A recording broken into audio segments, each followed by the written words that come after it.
Nous sommes maintenant dans la deuxième partie, c'est-à-dire le moment de l'enseignement. Nous continuons avec l'enseignement que j'ai intitulé « Pourquoi beaucoup de mariages ne tiennent pas ». Je vous avais dit que cette semaine, nous sommes censés parler sur les conséquences de faire des rapports sexuels en dehors du mariage. Mais je me sens poussé par l'esprit de continuer ce que je disais hier, parce que je disais que c'est le jeune homme qui quitte son père et sa mère pour s'attacher à sa femme. On ne dit pas ça sur la fille, mais on dit ça sur l'homme. C'est l'homme qui quitte son père et sa mère pour s'attacher à sa femme.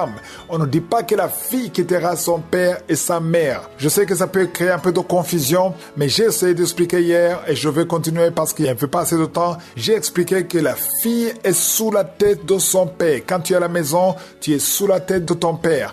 Et quand tu quittes la maison pour te marier, tu quittes la tête qui est ton père et tu vas sous la tête qui est ton mari. Autrement dit, tu changes de tête. Tu es toujours sous l'autorité. Tu quittes l'autorité du père et tu vas sous l'autorité de ton mari. Et j'ai dit que tu n'es pas obligé, je vais insister, tu n'es pas obligé de te marier, c'est un choix personnel. Le mariage, c'est un choix personnel. J'ai donné un conseil, c'est un conseil personnel à toute fille qui dit qu'elle est fatiguée d'être sous l'autorité de son père. Elle dit, je veux être indépendante. Il y a une fille qui m'a dit, moi je vais travailler, gagner beaucoup d'argent, faire ce que je veux, être libre. Je ne veux plus être sous l'autorité de qui que ce soit, je veux juste dépendre de Jésus-Christ. Je ne veux plus être sous la tête. Si c'est toi qui veux être libre, tu veux être indépendante, tu ne veux plus être sous la tête de qui que ce soit, mon conseil personnel, c'est que tu restes célibataire. Et comme ça, tu vas dépendre totalement 100% de Christ. Tu ne seras pas sous la tête de ton mari parce que tu n'es pas obligé de te marier. Ça, c'est un conseil personnel. Et je vais te montrer le conseil que Paul a donné aux célibataires et aux veuves. C'est dans 1 Corinthiens 7, verset 8. Il dit à ceux qui ne sont pas mariés et aux veuves. Ici, on voit bien qu'il s'adresse aux femmes célibataires. Les filles qui sont célibataires et les veuves qui sont libres. Il dit, je dis qu'il leur est bon de rester comme moi. Comme qui? Comme Paul. Paul était célibataire. Il dit aux filles et aux veuves de rester comme lui, c'est-à-dire de rester célibataire. Ça, c'est son conseil personnel. Ce n'est pas une loi, ce n'est pas un ordre, c'est juste un conseil qu'il donne. Au verset 9, il dit, mais s'il manque de continence, qui se marie, car il vaut mieux se marier que de brûler. Donc, ça dit que tu peux décider d'être célibataire, mais tu n'arrives pas à maîtriser ton corps, tu as des désirs, tu veux être avec un homme. Si c'est le cas, il faut te marier. C'est mieux de te marier que de brûler, parce que si tu es célibataire et que tu couches avec un homme qui n'est pas ton mari et que tu meurs dans cet état, tu iras dans la gêne, tu n'iras pas au ciel. Voilà pourquoi il dit que si tu ne peux pas te maîtriser, mieux vaut te marier. Donc, si tu es une fille et que tu veux plaire à Dieu ou tu veux être agréable à Dieu, mais tu ne veux pas être sous l'autorité de ton mari, tu ne peux pas plaire à Dieu. Parce que le principe ne change pas, le principe de Dieu reste le même. Donc c'est important de comprendre que si tu es une fille, tu es sous l'autorité de ton père, le jour où tu vas te marier, tu vas changer de tête. Tu ne seras pas totalement seul, sans tête. Tu vas quitter la tête de ton père et tu vas sous la tête de ton mari, selon 1 Corinthiens 11, verset 3. Il y a certaines filles qui disent que c'est injuste. Il y a une fille qui m'a dit que c'est injuste. Pourquoi est-ce que je dois être sous la tête? C'est comme ça que Dieu a conçu les choses. C'est comme ça que Dieu a créé l'homme, c'est comme ça que Dieu a créé la femme.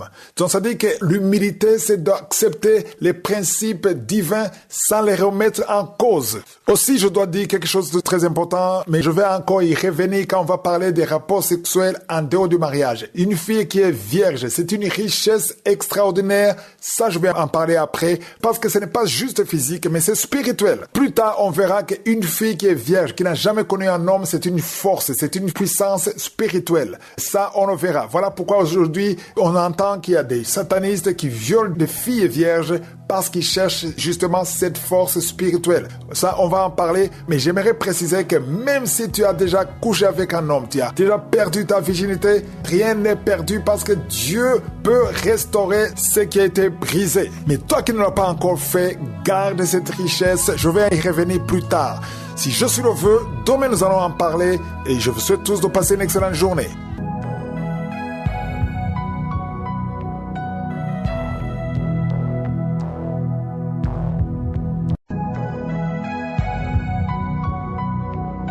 Bonsoir, chers frères et sœurs. Je suis un frère du Bénin Je viens ce soir témoigner. Il y a longtemps que je devais témoigner et je prie le Seigneur de me pardonner si je n'ai pas eu la chance de vite témoigner, parce que à chaque moment je me dis je vais témoigner, mais il y a toujours une force qui ne nous permet toujours pas de témoigner, parce que lorsque nous finissons de trouver ce que nous voulons, on est toujours là à se dire bon, il n'y a plus rien à faire. Donc ce soir, si je venais pour donner mon témoignage, c'est juste qu'il s'est fait en 2016 que j'ai été atteint. Je suis allé faire un don de sang où j'ai été atteint d'une hépatite B. Suite à cela, j'étais arrivé à la maison. Les praticiens m'avaient donné quelques compositions à prendre. J'en ai pris. Bon, moi, je n'ai plus d'autant plus que ça me dérangeait pas. Je n'ai plus contrôlé si l'hépatite était présente ou pas. Mais j'étais reparti à Cotonou et ça fait de cela 4 ans après, en 2020, où j'ai commencé par avoir les effets du mal. Des douleurs à la poitrine, des douleurs au niveau du ventre et des douleurs musculaires. Je n'arrive pas à dormir. Je ne sais même pas comment l'expliquer. Des picotements, des fourmillements. J'ai été nommé à l'hôpital. On m'a dit que je suis un diabétique car mon taux de glycémie était élevé jusqu'à 2. Normalement, c'était 0,76 ou 0,70 grammes par litre. Et de cela, on me déclare le diabète. Après cela, je commence à dépérir des problèmes par-ci, par-là, je n'arrive pas à dormir la nuit, des problèmes sur des problèmes, je ne sais même pas comment l'expliquer, juste au point où on m'a déclaré diabétique et je devais commencer par prendre l'insuline. Et je suis parti au CNHU, après cela encore, des choses qui commencent à courir tout au long de ma tête. Il est vrai que j'ai une boutique à Cotonou, et cette boutique, ça fait que les gens pensaient que je gagnais assez d'argent. Aujourd'hui, on vient, on met des calebasses devant ma boutique, on attache des cordes, et comme ça, de gauche à droite jusqu'au point où je suis tombé malade, je suis parti de cette maladie ne s'est plus établie, je suis encore reparti au CNHU et les docteurs ont contrôlé. Il est vrai que j'étais parti dans un camp de prière où j'ai prié avant de partir. Les docteurs ont contrôlé, m'ont dit que je n'ai rien, mon foie se porte très bien, mon organisme se porte très bien. Ah, et tu dis, mais je ne me porte pas bien. Et de cela encore, je suis venu, je n'arrive pas à manger. Pour manger, c'est du problème jusqu'au point où, bon, je suis revenu au village et quand je suis revenu au village, je suis reparti, je suis en train de me promener un jour lorsque j'ai croisé une sœur qui me disait que je lui ai demandé de me préparer à manger, mais de ne pas mettre du cube et non plus d'huile. Elle me dit, mais j'ai quoi? J'ai dit non, que c'est comme ça, je mange, sinon si je mange autre chose, je vais tomber malade et que je ne pourrai pas faire ce truc-là. Et la sœur me dit, est-ce que je connais l'émission Kangoka? Et je lui ai dit, qu'est-ce qui s'appelle Kangoka? Elle a dit ça, de télécharger l'application Kangoka. Donc quand elle écoutait elle aussi, j'ai entendu un peu et j'ai vu que ça parle de l'église. J'ai téléchargé l'application. Je vous assure que lorsque j'ai fini de télécharger l'application, j'ai commencé par écouter. Ça m'a motivé, ça m'a écouté. J'ai été impressionné par l'évangéliste. Et c'est comme cela, j'écoute. Et franchement parlant, ça s'est fait que mon taux, moi qui étais diabétique, qui n'arrivait pas à dormir, et des picotements sans l'eau chaude me couvaient dans le pagne, je ne pouvais pas dormir. J'ai commencé par dormir petitement. J'ai commencé par manger. J'ai commencé par me rétablir et j'ai masturbé. La masturbation, malgré que j'avais une femme, il est vrai, ma femme, mes enfants, aucun d'entre eux n'ont pas l'hépatite B. Et le VIH, j'ai tout contrôlé, aucun d'entre eux non. Parce que comme moi j'étais atteint, j'étais parti leur faire aussi des analyses. J'étais parti pour leur faire des analyses pour voir s'ils n'étaient pas atteints de pouvoir leur vacciner contre cela. Aucun d'entre eux non. Et j'ai commencé par prier avec Kangoka. Je vous assure que moi, dont mon taux de glycémie évolue à tout moment, j'ai été vérifier ma glycémie. On me dit que ma glycémie est revenue à la normale. J'ai pris les tests d'analyse. Tout est normal. En écoutant l'émission Kangoka, la masturbation, je l'ai totalement abandonnée. Parce que au fur et à mesure que je voyage et que je ne sais pas avec ma femme, lorsque j'avais envie, je me masturbais. Et cela fait que je me pose la question de savoir qu'est-ce qui se passe? Je prie, mais pourtant, ça ne va pas. Mais depuis quand j'ai commencé à prier avec Kangoka, même l'envie de pouvoir faire la masturbation m'est quittée totalement. L'envie, parfois, quand on est jeune, on cherche à courtiser d'autres filles et autres. Toutes ces envies m'ont quitté. Il est vrai que c'est difficile parfois d'abandonner la totalité, mais ces envies, j'ai constaté le jour que j'écoute cette émission, il y a beaucoup de choses que j'ai abandonnées, beaucoup de choses, et je me sens beaucoup mieux. Je sais que, il est vrai, au cours des prières de délivrance des samedis, il est vrai que je baille, je ne ressens pas des manifestations. Il est vrai parfois que je baille, j'arrive à bailler, mais j'ai constaté que mon amélioration de jour en jour, je m'améliore et ma santé, je retrouve ma santé. Je tiens à remercier Christ pour tout ce qu'il fait dans nos vies et que Dieu le Père Tout-Puissant le bénisse le comte de grâce protège sa femme. Je tiens à remercier tous les intercesseurs de Kanguka, tous les membres de Kanguka, et je tiens à les remercier. Que Dieu, le Père Tout-Puissant, le fortifie, le bénit et le comble de toute grâce. Je suis une personne colérique, très très colérique, mais en écoutant cette émission, je peux dire que ma vie a changé. Ma vie a vraiment changé, a pris un autre tournure. Shalom, j'ai témoigné.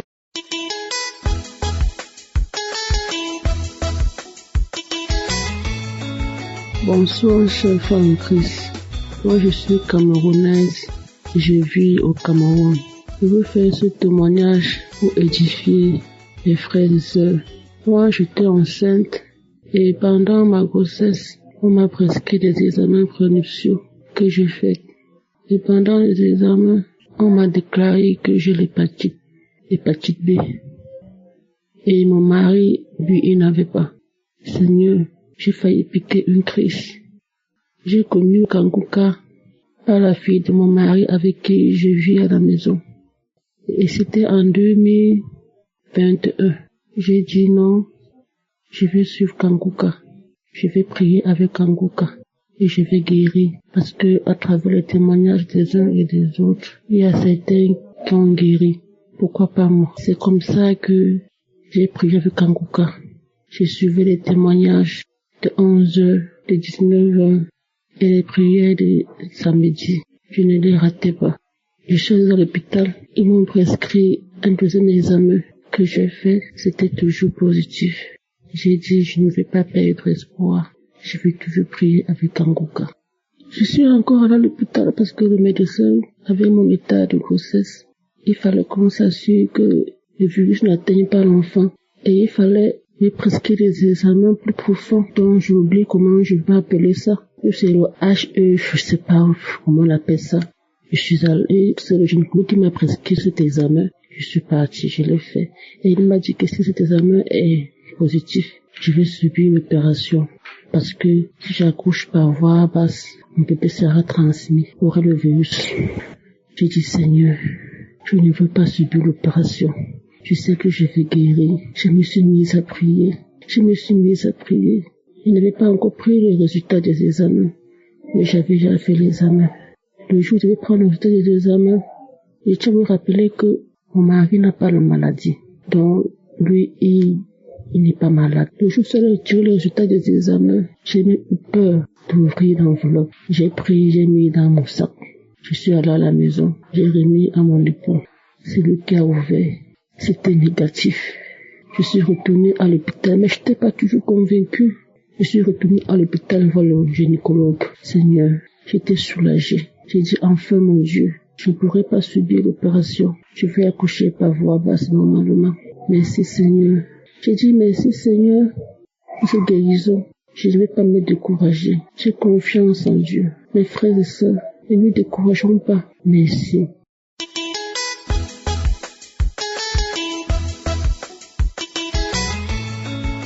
Moi, c'est Larissa Popin.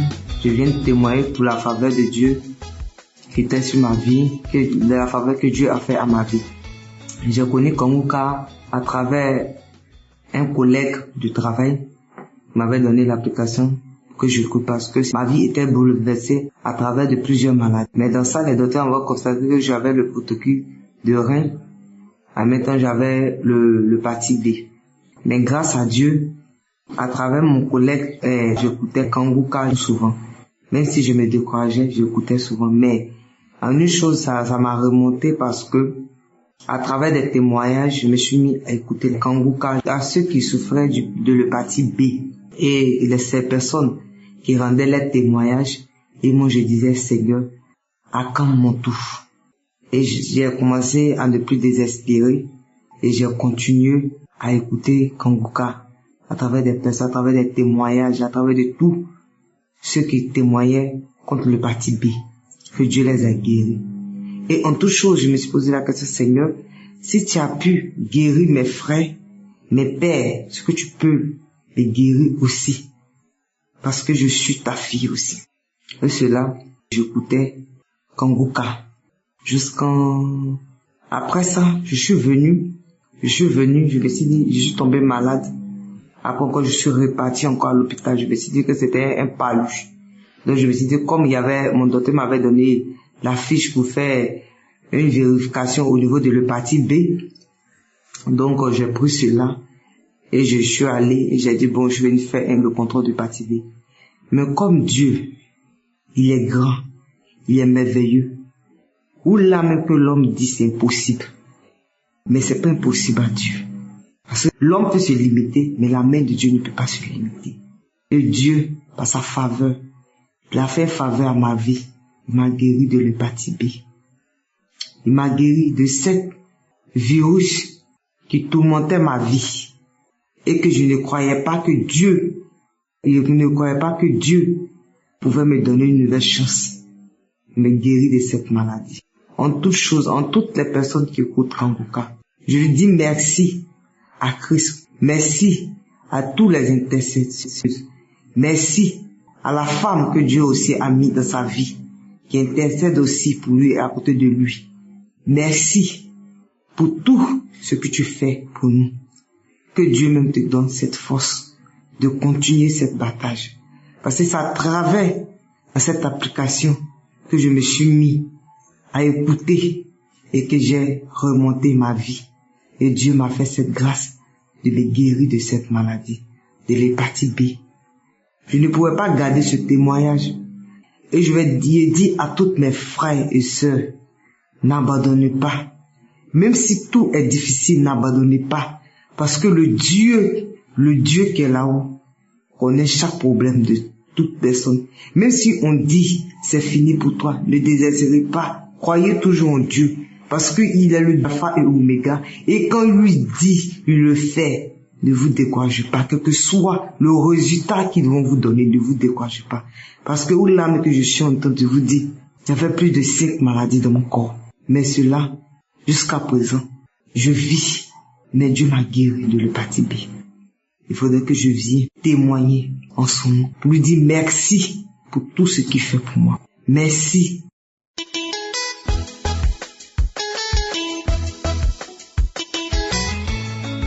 Shalom chers éditeurs, je suis une fille dans la vingtaine et aujourd'hui j'aimerais donner mon témoignage sur la pousse des cheveux.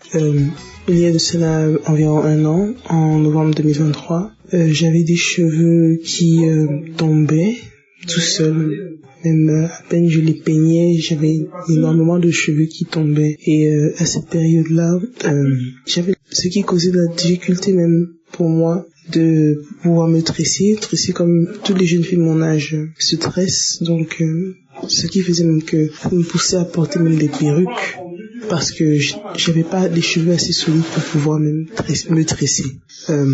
Aussi, je me rappelle que quand je me regardais dans le miroir, la façon dont mes cheveux étaient formés, c'est-à-dire ma coupe de cheveux, c'est comme si quelqu'un était passé avec un rasoir et a carrément coupé mes cheveux, comme taillé mes cheveux, quoi. Et c'était vraiment mal proportionné et c'était terrible, c'était pénible.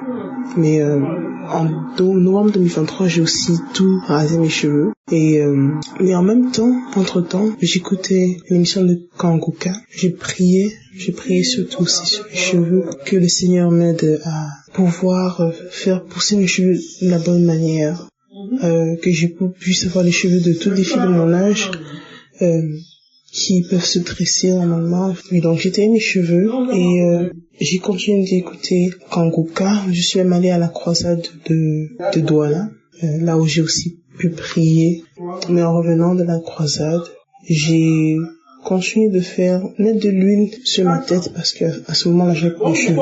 Et au fur et à mesure que les mois passaient, j'ai remarqué comment mes cheveux commençaient à pousser, mais ça poussait bien en ce moment-là. Donc ça veut dire toutes les parties de ma tête avaient la même quantité de cheveux et ça se voyait que que mon cuir chevelu était en bonne santé. Et actuellement, je vous parle par la gloire de Dieu. Je remarque que toute ma tête est couverte de cheveux et vraiment, je remercie vraiment le Seigneur parce que en tant que jeune fille, cela m'a remonté aussi le moral, remonté ma confiance en soi parce que c'est important de parler de ça aussi. Je remercie énormément toute l'équipe de Kanguka qui prie pour nous chaque jour, sans repos. Je prie que le Seigneur vous bénisse tous et vous remplit de toutes sortes de bénédictions et qui continue de faire progresser Kanguka, qui vous donne la force aussi de continuer de faire que cette émission se propage dans le monde entier afin d'édifier plein d'enfants de Dieu. Shalom, je témoigne.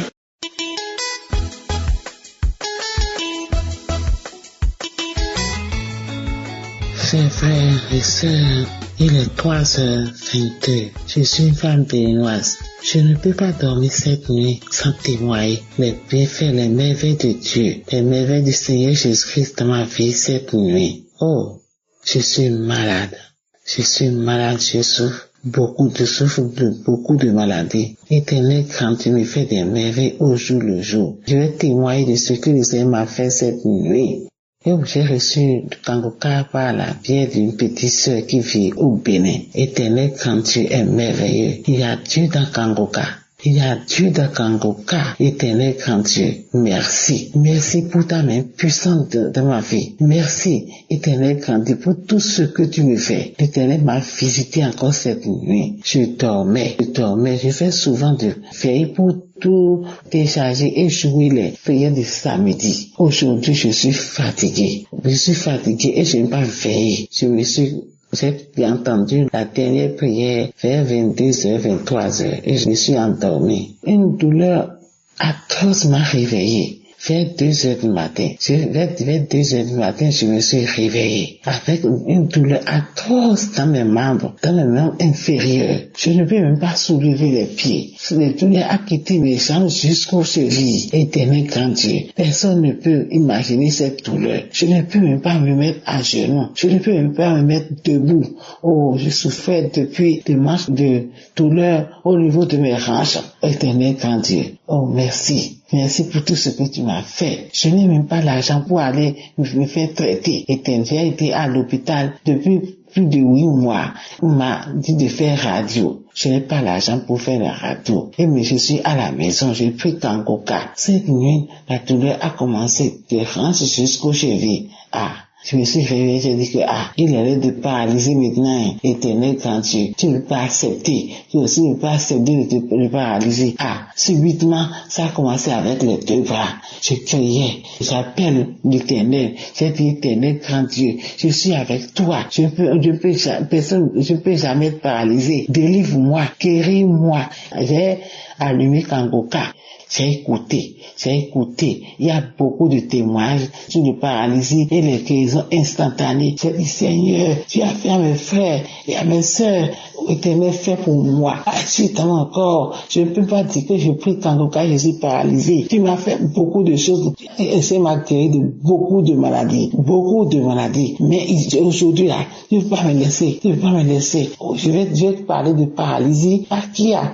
Avec Kanguka, jamais. Éternel, pour me toucher. Comme tu as touché l'homme qui était au bord du fleuve depuis 36 ans et tu l'as délivré. Éternel, fais ça. Fais-moi ça cette nuit. Je vais témoigner cette nuit. Aujourd'hui, c'est mon jour. C'est pourquoi tu m'as réveillé cette nuit. Éternel, quand tu es grand, le Seigneur est compatissant. Il est merveilleux. Il est merveilleux. Il m'a touché. Oh, j'ai commencé à transpirer. Oh, tout mon corps est mouillé maintenant. Mon lit est mouillé. Je suis complètement mouillé. Le Seigneur m'a visité. Oh, j'ai commencé à trembler. J'ai commencé à transpirer et à trembler. Oh, mes jambes voulaient encore commencer. Ça s'amplifie, Éternel grand Dieu. Je l'appelle au niveau de témoignage là. Oh, je sentais beaucoup de chaleur. Tout mon corps est mouillé. Mes pieds, j'ai dit mes pieds. Éternel, mes bras. Je viens de dire ça. Éternel grand Dieu. Il est merveilleux. Il est compatissant. Après la prière, avant même la prière, j'ai commencé à sentir la fraîcheur au niveau de mes pieds. Et ça va. J'ai commencé comme ça va. Et puis les douleurs commencent à cesser. Un peu. Après la prière maintenant, oh merci Seigneur. J'ai remarqué que les douleurs sont disparues. J'ai commencé à écouter les témoignages vers 2h, après 2h30. Maintenant, il est 3h quelque. Je suis complètement guéri. Je remercie mon Seigneur. Je remercie mon Dieu. Je remercie Kangoka. Je remercie toute l'équipe Kangoka. Je remercie Christ. Oh, que Dieu te bénisse. Que Dieu bénisse toute ta famille. Que Dieu bénisse tout ton staff. Oh, Éternel, tous ceux qui supportent cette émission-là. Oh, soyez bénis. Soyez bénis. Éternel, grand Dieu, je te remercie. Sans faire ce témoin-là, je ne peux même pas dormir. Je ne peux même plus me coucher. Éternel, grand Dieu, merci. Je remercie Seigneur. Il y a Dieu dans Kangoka. Écoutez avec foi. Écoutez avec foi. Oh, je prie maintenant. Je veille avec Kangoka. Je prie tous les matins. Je me réveille à 4h10. J'écoute Kangoka. Oh, merci Seigneur. Je ne lamente plus. J'ai fini avec la lamentation à cause de toutes les maladies qui sont dans mon corps là. Je ne faisais que me lamenter. Maintenant, je remercie le Seigneur. Je le remercie. Il a fait beaucoup de merveilles dans ma vie. Éternel, je prie. Je vais maintenant à l'église à cause de tout ce que j'ai. Oh, Éternel, je n'allais plus à l'église. Maintenant, j'ai commencé à aller à l'église. J'ai pris la voie de l'église et je vais à l'église les dimanches. Ah, Éternel, grand Dieu, a fait beaucoup de merveilles dans ma vie. Cette nuit, je ne peux même pas dormir sans témoigner les merveilles de ce que le Seigneur a fait dans ma vie cette nuit. Oh, merci. Écoutez Kangoka. Il y a Dieu dans Kangoka. Jésus intervient. Jésus fait des merveilles dans Kangoka. Shalom, c'est témoigné.